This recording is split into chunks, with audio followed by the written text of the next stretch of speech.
바울의 3차 선교에 대해서 살펴보도록 하겠습니다. 바울이 에베소에 도착을 했어요. 여기서 3개월 동안 회당을 중심으로 해서 전도를 했습니다. 그런데 반대에 부딪히게 됐고, 그래서 바울이 어디로 옮기냐면 두란노 서원이라고 하는 곳으로 옮기게 됩니다. 두란노는 학자의 이름이에요. 당시 수사학자가 이제 자기 건물을 가지고 있었던 그곳에서, 이 지역은 시에스타라 그래요. 낮 시간에는 일을 하지 않는, 오전 11시부터 오후 한 3시, 4시까지. 요때는 뭐 너무 무더워서 일을 안 하고, 요즘 우리의 날씨도 그렇잖아요. 그래서 이곳은 공식적으로 잠을 자거나 쉬는 이런 시간입니다. 시에스타라고 하는 요 시간에 바울이 이 두란노 서원을 빌려서 여기에서 복음을 전하죠. 그때 들었던 사람들이 골로새에서도 왔고, 라오디게아에서도 왔고, 히에라볼리에서도 왔고, 그 사람들 대상으로 제자 훈련했어요. 그래서 그들이 자기 지역으로 가서 교회를 세운 이런 모습을 우리가 볼 수 있죠. 이 에베소에서 3년, 두란노 서원에서 3년 동안 사역을 하게 됩니다. 그런데 여기에서 앞서 고린도에서 에베소로 넘어왔잖아요. 이 고린도 교회의 소식을 들었습니다. 그런데 소식의 내용은 뭐냐면 분쟁이 심하다는 거예요. 파가 나눠졌어요. 고린도 교회 하나에 게바파, 그다음에 아볼로파, 바울파, 그리스도파, 이렇게 해서 교회가 막 분쟁이 나고 시끄럽고 이런 소식을 들었고, 게다가 고린도 교회 3인방이라고 할 수 있는 스테바나, 부드나도, 아가이고가 직접 바울을 방문했어요. 그래서 우리 안에 이러저러한 문제가 있다. 동성애의 문제도 있고, 여러 가지로 교회가 막 시끄럽고, 어떤 은사의 부정적인 모습도 있고, 이런 것들을 직접적으로 이야기를 한 거죠. 그래서 어떻게 해야만 되느냐, 그래서 그런 구체적인 질문들을 듣고 바울이 여기에 대해서 대답을 하면서 편지를 씁니다. 그게 고린도 전서인 것이에요. 그래서 그 고린도 전서를 가지고 이제 이 사람들이 다시 돌아갔고, 바울은 기대했죠. 교회가 이런 분쟁을 해결했을 것이다. 기대를 했는데 의외로 나쁜 소식이 들렸어요.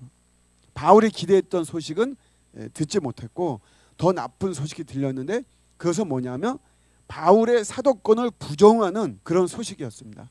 그러니까 바울이 거짓 사도다라고 하는 거죠.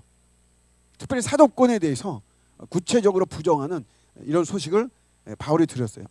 그래서 바울이 한번 방문을 합니다. 그런데 이것이 잘 해결 안 되었어요.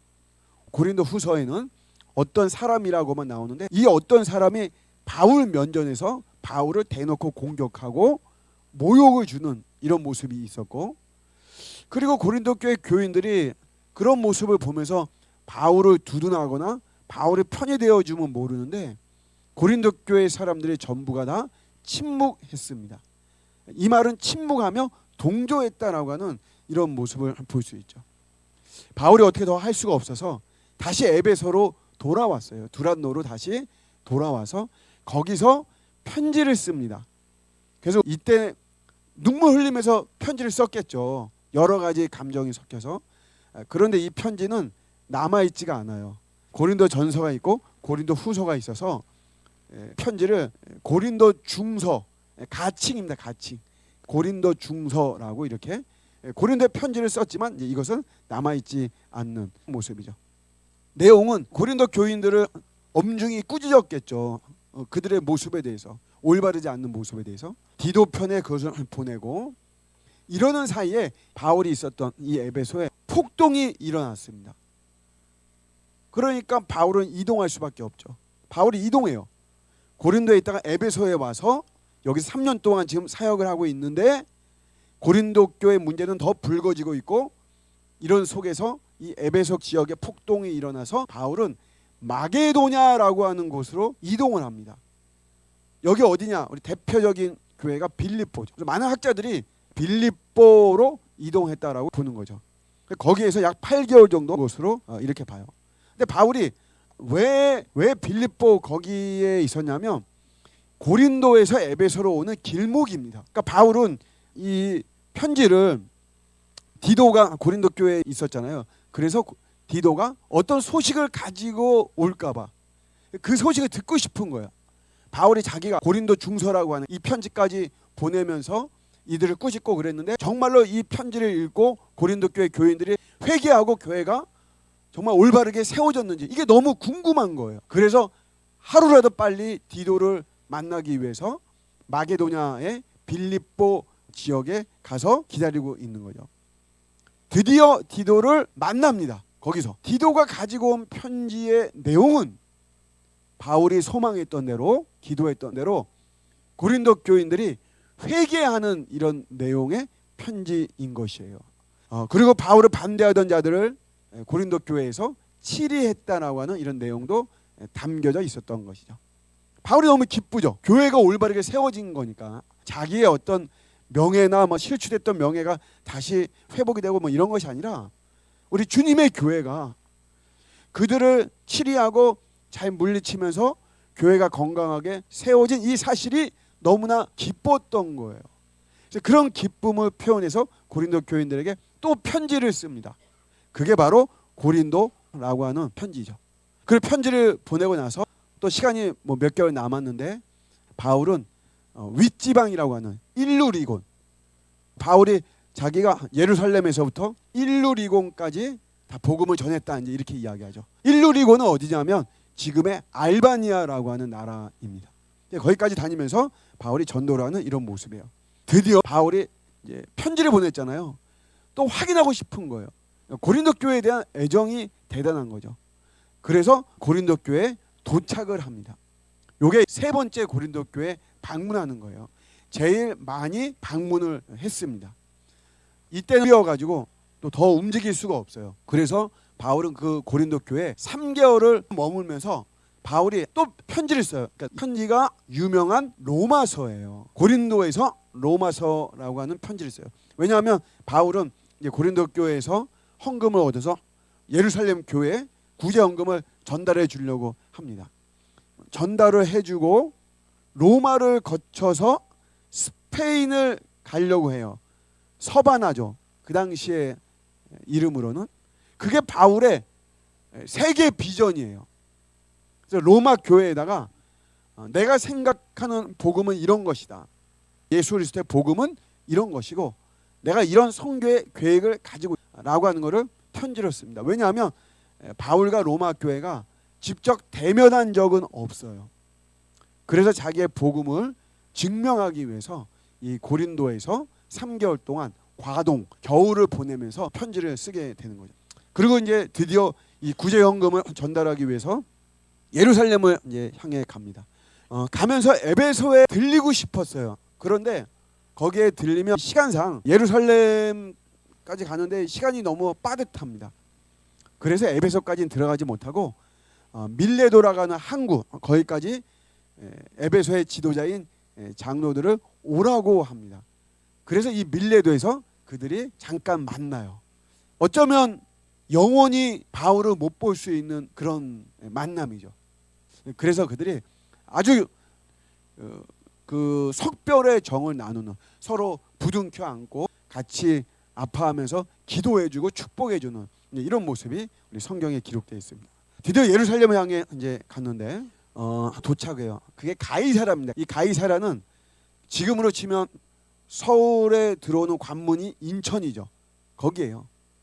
그래서 배로 오면 다 가이사라를 거쳐서 예루살렘으로 갑니다.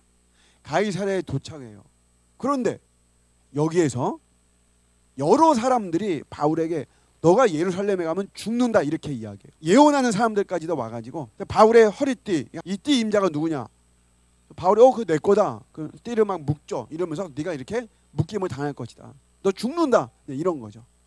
이럴 때 바울이 유명한 주 예수께 받은 사명, 곧 하나님의 은혜의 복음을 증거하는 것을 마치려 하면 내 생명을 조금 더 귀한 것으로 여기지 아니하노라 이런 말씀을 하시면서 사도 바울은 예루살렘으로 들어가게 되죠. 드디어 예루살렘에 도착했어요. 그 당시 교회의 지도자인 야고보의 그런 듣고 결례에 따라 금식 동참을 합니다. 비용을 내고 금식에도 동참을 하고. 그런데 성전에서 있는 바울을 유대인들이 목격하거든요. 그들이 바울을 죽이려고 완전히 혈안이 돼 있는데, 그래서 소동이 막 일어났습니다. 그러면서 로마 천부장에 의해서 바울은 오히려 보호를 받게 되는 이런 모습이죠. 그러면서 이 관저가 있는 가이사랴로 피신을 시켜요. 총독이 예루살렘도 다 관할했지만 총독의 별장이 가이사랴에 있거든요. 그래서 총독의 관저인 가이사랴에 보내서 미결수로 2년 동안 있습니다. 그러면서 총독이 바뀌어요. 벨릭스라고 하는 총독에서 베스도라고 하는 이런 총독으로 바뀌고, 바울이 황제 재판을 요구합니다. 왜냐하면 바울을 죽이기 전에는 먹지도 않고 마시지도 않겠다라고 하는 자객들이 명이 들끓고 막 이런 상황 속에서 거기서는 이제 여러 가지 위험한 모습이 있고, 그래서 내가 로마에 가서 재판을 받아야 되겠다. 그가 시민권자니까 그거를 활용하죠. 놀랍게도 바울이 원래 로마에 가려고 했잖아요. 그런데 가긴 가죠. 놀랍게도 신분은 죄수의 신분으로 로마로 가게 되는 이런 모습입니다. 하나님의 섭리가 놀랍죠. 로마에 도착했어요. 그런데 지금 재판을 받아야 되기 때문에 구금입니다. 어떤 셋집에서. 왜냐하면 그때는 지금과 같은 사법제도가 아니죠. 황제 재판을 받으려면 자기가 돈을 내서 재판을 받아요. 또 기다려야 됩니다. 내가 받고 싶다고 해서 바로바로 받는 것이 아니잖아요. 자기의 어떤 순번이 올 때까지 기다리는데, 그런 사람들이 머무는 어떤 셋집들이 있었고, 거기서 바울이 자기가 비용을 내면서 그 셋집에만 있는 거죠. 그러면서 우리가 사도행전 28장 마지막에 잘 나와 있지만, 찾아오는 모든 사람에게 복음과 하나님 나라를 전파하는 이런 사도 바울의 모습을 볼 수가 있습니다. 그래서 여기에서 이제 구금을 당해요. 로마에서 구금을 2번 당하거든요. 그래서 1차 구금이다라고 이야기를 합니다. 여기에서 바울은 성경을 기록합니다. 자기가 사역을 했었던 에베소 교회를 생각해서 에베소서를 써요. 그 빌립보 교회를 생각해서 빌립보서를 씁니다. 골로새 교회를 생각해서 골로새서를 쓰고, 그리고 그 옥중에 있으면서 그 골로새 교회 소속의 오네시모라고 하는 종이 있었어요. 주인이 빌레몬이었는데, 그래서 이 오네시모를 만나고 오네시모는 회심을 하고 예수를 믿고, 그러면서 그의 어떤 해방을 자유케 함을 위해서 편지를 씁니다. 그게 빌레몬서예요. 그래서 옥중 서신이라고 할 수 있는 에베소서, 빌립보서, 골로새서, 빌레몬서, 이 4가지 성경을 쓰게 됩니다. 드디어 2년이 지나서 이제 거기서 자유하게 그는, 그리고는 4차 선교를 갑니다. 근데 여기에 공식적으로 이렇게 나와 있지 않기 때문에 우리가 보통은 이제 3차 선교까지 하지만 2년 동안의 구금에서 나와서 그 기간 동안에 선교를 해요. 그래서 우리가 이거를 4차 선교라고 이야기를 합니다.